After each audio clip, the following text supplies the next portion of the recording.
Hello guys, स्वागत है आपका एक नई वीडियो में और आज की वीडियो में हम डिस्कस कर रहे होंगे advance conditional formatting.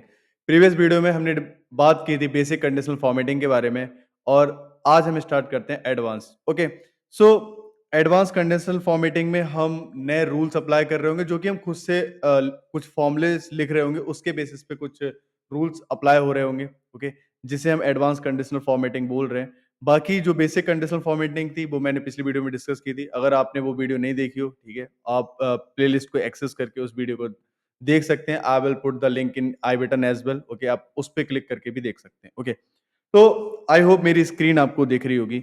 Advance conditional formatting के लिए मैंने ये डेटा सेट लिया है जिसमें मेरे पास एम्प्लॉयी आईडी है, नेम है, डिपार्टमेंट है, performance and attendance, target met, last promotion and salary. Okay, ये कुछ एक छोटा-सा डेटा सेट है जिस पे मैं एडवांस कंडीशनल फॉर्मेटिंग अप्लाई कर रहा हूँगा। For applying advance conditional formatting मेरे को क्या करना होगा? पहले तो मैं डेटा को सिलेक्ट कर लेता हूँ। ओके, फिर कंडीशनल फॉर्मेटिंग में जा रहा हूँगा, मैनेज रूल्स। और not manage rules, new rules. Okay, conditional formatting, now new rules. यहाँ पे ये सब format cells based on value, ये मैंने आपको कल डिस्कस कर लिए किए थे, जो आप नॉर्मली कंडीशनल फॉर्मेटिंग को क्लिक करके भी कर सकते हैं और यहाँ से भी कर सकते हैं। ओके, मैं बात कर रहा हूँ लास्ट वाले ऑप्शन की जहाँ पे मैं खुद से रूल्स लिख रहा हूँ। ओके, तो उससे पहले एक रूल लिखने से पहले मैं चाहता हूँ इसमें इवन जो रोज़ हैं वो हाइलाइट हो जाएँ। सपोज़ E002 एक इवन रो है, ठीक है? ये हाइलाइट हो जाए। E004 एक ये एक इवन रो है, ये हाइलाइट हो जाए। तो जितनी मेरी इवन रोज़ हैं वो हाइलाइट हो जाएँ। तो कैसे होंगी उसके लिए मैं एक फ़ॉर्मूला बताने जा रहा हूँ। वो फ़ॉर्मूला है कुछ ये, मॉड फ़ॉर्मूला है MOD। Okay, this is the formula. यहाँ पे आप नंबर डाल रहे होते हो, जिसमें मैं रो नंबर पास करूँगा। आप एक नंबर डाल रहे होते हो, सपोज़ मैंने 12 डाला। अगर आप इसे 2 से डिवाइड करेंगे, 2 से डिवाइड, मॉड मतलब ये रिमाइंडर देता है, ठीक है? 12 is going to be divided by 2। Okay, it will give the remainder 0। Okay, तो अगर कोई नंबर इवन होगा और हम उसे 2 से डिवाइड करते हैं, तो हमें 0 देगा, अदरवाइज़ वो 1 देगा। सपोज़ अगर मैं यहाँ पे 15 को डिवाइड करूँ, ये ऑड नंबर है और मेरे को 1 देगा। आई होप आप इस फ़ॉर्मूले को समझ गए होंगे। तो ये कैसे वर्क करेगा? Let me show you. मेरे को क्या करना है, मैं पहले जाता हूँ, न्यू रूल क्रिएट करता हूँ, उसके बाद use a formula. Now what I do, mod function का यूज़ करूँगा और रो नंबर मैं कैसे पास करूँगा? रो नंबर पास करने के लिए मैं फॉर्मूला अप्लाई करूँगा row. Okay, this is the formula I am having. इस फॉर्मूले का यूज़ करके मैं जो भी मेरा रो का नंबर है वो मैं फेच कर सकता हूँ और it is going to divide by 2। Okay, now अगर रो नंबर जो भी है वो उसे हम 2 से डिवाइड कर रहे हैं और हमारा आंसर इक्वल टू 0 आ रहा है, ठीक है? तो मेरे को एक फॉर्मेट अप्लाई करना है। यहाँ पर मैं क्लिक करके फॉर्मेट अप्लाई कर दूँगा, फिल स्टाइल। ओके, कोई सा भी कलर एक चूज़ कर लेता हूँ। ओके, फ़ॉन्ट मैं ले लेता हूँ bold italic. Okay, so if the row is even, तो मेरा क्या होगा, ये फॉर्मेटिंग अप्लाई हो जाएगी पूरे रिकॉर्ड पे। कैसे? If I press okay, can you see? ये रो नंबर मेरा 2 है। ओके, रो नंबर 2 है। अब मैं यहाँ पे अगर आपको रो वाला फॉर्मूला अप्लाई करके दिखाऊँ, रो, ठीक है? आप देख रहे हैं ये रो नंबर 2 है, इसलिए मेरे को इसने रो दिया। अब 2 डिवाइड बाय 2 इक्वल टू 0 था ना? 2 डिवाइड बाय 2 इक्वल टू 0 था। तो इस वजह से ये वाली सेल जो है मेरी हाइलाइट हो गई। पर मेरे को तो, अगर आप बोल सकते हैं ना, सर मेरे को तो ये वाली जो मैंने डेटा सेलेक्ट किया था, ऐसे सेलेक्ट किया था ना, तो E002 मेरा इवन रो है ना, पर अगर मैं रो का फॉर्मूला अप्लाई कर रहा हूँ, तो मेरा रो नंबर 2 इस पे आ रहा है। ओके, अगर मैं इस पे अप्लाई करूँगा, तो रो नंबर क्या आएगा, 3। तो इट मीन्स मैं क्या कर सकता हूँ इस फॉर्मूले को अप्लाई करने के लिए, मैं मैनेज रूल्स में जाता हूँ, इसे सेलेक्ट करता हूँ और okay, let me go here, now manage rules. Okay, ये मेरा रूल्स है। Okay, now if I edit it, अगर मैं इसमें 1 ऐड कर दूँ, ठीक है? मेरे को अभी क्या आ रहा था? रो नंबर में मेरे को 2 आ रहा था। अगर मैं इसमें 1 ऐड कर दूँ, तो मेरे को क्या आएगा? 3 आएगा। ओके, अगर मैं इसमें प्लस 1 ऐड कर दूँ, then it will give me 3। Okay, then 3 divided by 2 it will give me remainder 1। 1 equal to 0, condition false हो जाएगी। ओके, जब कंडीशन फॉल्स हो जाएगी, अगर मैं इसे अप्लाई करता हूँ, यू कैन सी नाउ मेरी ये वाली रोज़ हाइलाइट होगी। ओके, तो आई होप आप समझ गए होंगे ये सब कैसे वर्क कर रहा है। मैं इस इससे अभी रूल्स को क्लियर कर देता हूँ। Clear rules. Okay, let me clear rules for all conditional formatting entire sheet. Okay, now rules clear हो गए। अब मैं फिर से एक बार इसे हाइलाइट करना चाहूँगा। Now I want conditional formatting, okay.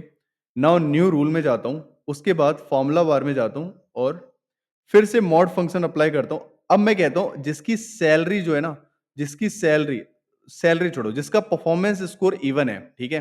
85 is odd, 72 is even, okay. जिसका परफॉर्मेंस स्कोर इवन है, सपोज़ मैं पहले पहला सेल सेलेक्ट करूँगा परफॉर्मेंस स्कोर का और $2 के आगे से डॉलर हटा दूँगा। क्यों हटा दूँगा? क्योंकि अगर मैं 2 के आगे डॉलर लगा रखूँगा, क्योंकि D2 is going to be absolute reference, okay.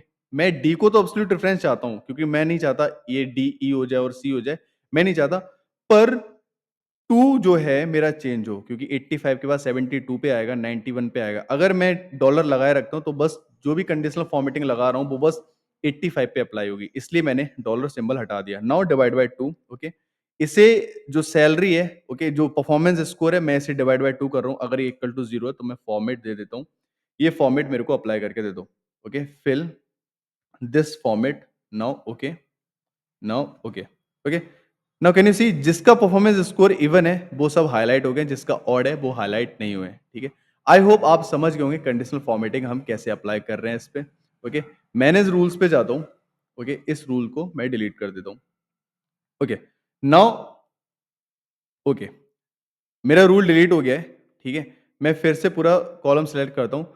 हाँ, अगर मैं एक कॉलम पे कंडीशनल फॉर्मेटिंग लगाऊँगा, तो बस वही कॉलम के सेल्स हाइलाइट होंगे। अगर मैं पूरा रिकॉर्ड लेता हूँ ना और किसी एक कॉलम पे लगाता हूँ, तो पूरे रिकॉर्ड हाइलाइट हो रहे होंगे, because because of the selection, क्योंकि मैं पूरे कॉलम का सिलेक्शन कर रहा हूँ इस वजह से। ओके, मैं न्यू रूल्स ही अप्लाई करता हूँ। यहाँ पे न्यू रूल पे जाता हूँ और मैं बताना चाहूँगा कि 2 रूल एक साथ कैसे अप्लाई करते हैं। उसके लिए एक एक और फंक्शन होता है, मेरे पास एंड फंक्शन होता है, इसका यूज़ कर रहे होते हैं। जिसके अंदर हम 2 रूल डाल रहे होते हैं, कोई भी 2 या 3, मतलब you can put the multiple rules inside and, okay.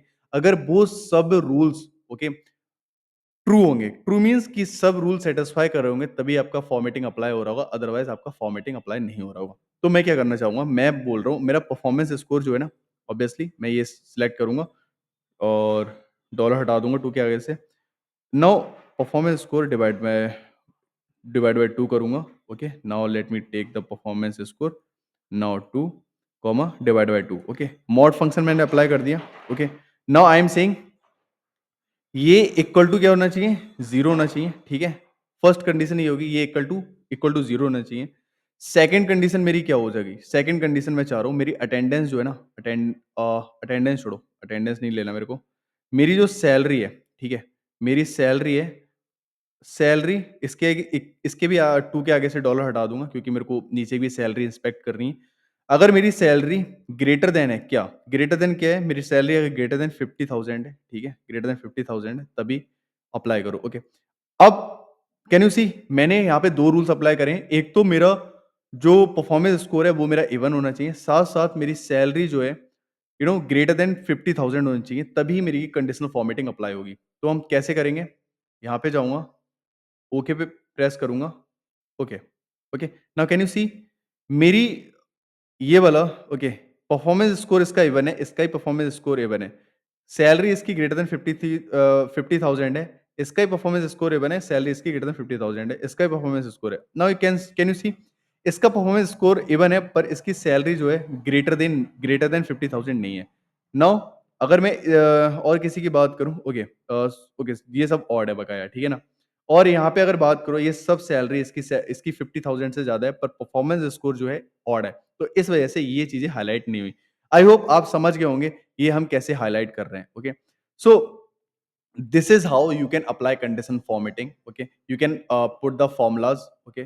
Whatever formulas you are having in Excel, you can put them and you can apply the conditional formatting on the basis of that. I hope you have been understood about the advanced conditional formatting. अगर आपको फिर भी कुछ समझ नहीं आया, आप मेरे को कमेंट में बताएं, मैं जो भी आपका डाउट होगा वो रिजॉल्व कर रहा हूँ।